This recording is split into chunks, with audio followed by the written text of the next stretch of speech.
the Liberals' turn on the campaign stage, and Mr Howard pledges incentive, less government and lower taxes.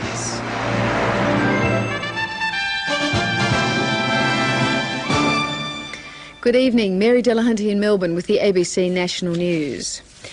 Opposition leader John Howard today formally launched his election campaign, laying a platform of tax cuts, spending cuts, a challenge to union power and a drive for productivity.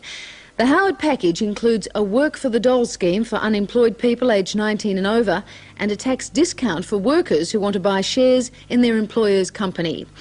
But on the Liberals' big day, 2 new opinion polls just released show the government well ahead with just 2 weeks to go. Kerry O'Brien reports. In stark contrast to the Prime Minister's trip to the Opera House by Navy launch, John Howard had to run a gauntlet of public housing protesters to get into Sydney's State Theatre via a laneway. They were protesting against the Howard plan to shift responsibility for public housing back to the states.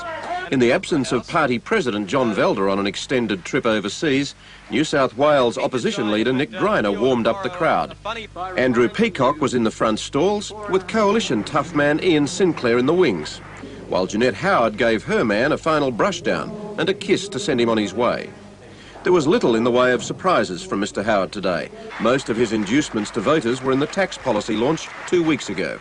The speech featured several strong attacks on Bob Hawke's credibility. If ever a man in Australian political life has elevated the disposable promise to an art form, it's the present Prime Minister of Australia. Mr Howard listed a series of promises he said had been broken, like cheaper and better health care. Mr Hawke, there are 100,000 Australians on the hospital queues of this nation who are ready to shout, "You have that wrong, wrong and wrong." And Treasurer Paul Keating copped his share too. This government has seen it take longer than any other Treasurer in Australia's history to submit his taxation returns. But proceedings were interrupted by the Scarlet Pimpernel of Australian politics, Green Party Senate candidate and professional protester Ian Cohen. Are you going to dam the Franklin, Mr Howard? It's a beautiful wilderness area. But while he was hustled off by security men, John Howard ploughed on. Along with tax and health, industrial relations is the third leg of his thrust for power. He promised to end compulsory unionism, backed up if necessary by referendum, to reform the wage-fixing system, allowing employers and employees to negotiate their own legally enforceable agreements.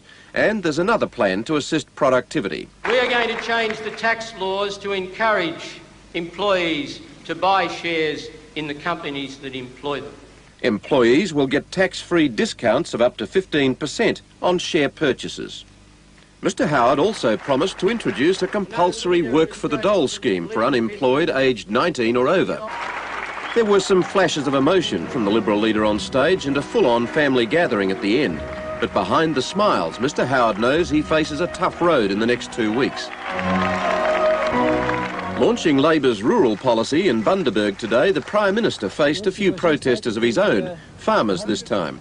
Mr Hawke says Mr Howard's speech makes it plain he would not be able to make his planned spending cuts. Mr Howard has not only got his sums wrong, he's got the Australian people wrong. They know that these huge tax bribes are simply not on. 2 more opinion polls today paint a disastrous picture for the opposition. A McNair poll in the Melbourne Herald gives Labor a huge 14-point lead by 54% to 40%, and another in the Age and Sydney Morning Herald, conducted after the damaging Liberal admission of a $540 million error in its tax package, shows Labor ahead by 48% to 40%.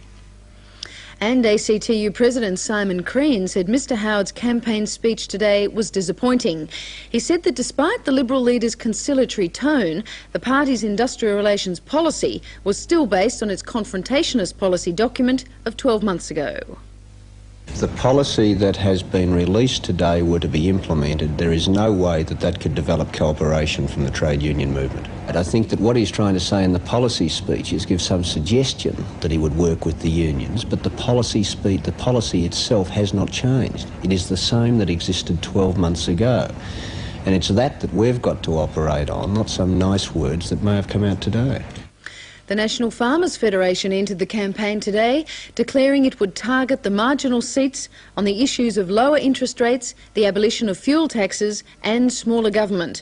Belinda Hawkins reports. At a Melbourne news conference this afternoon, the Federation's Vice President, Mr Winston Crean, said the nation needed to hear a lot more about specific policies as opposed to the welter of politicking. The Federation has a fighting fund of some $12 million, but how much of it is to be spent in the election? It will not be less than $500,000. He wouldn't say how much the Federation would fully outlay in the campaign, only that they expected to have money left over to pursue other activities apart from the election.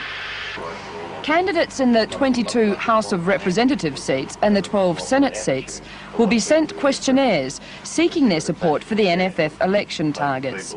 Those who don't respond would be singled out for media attention.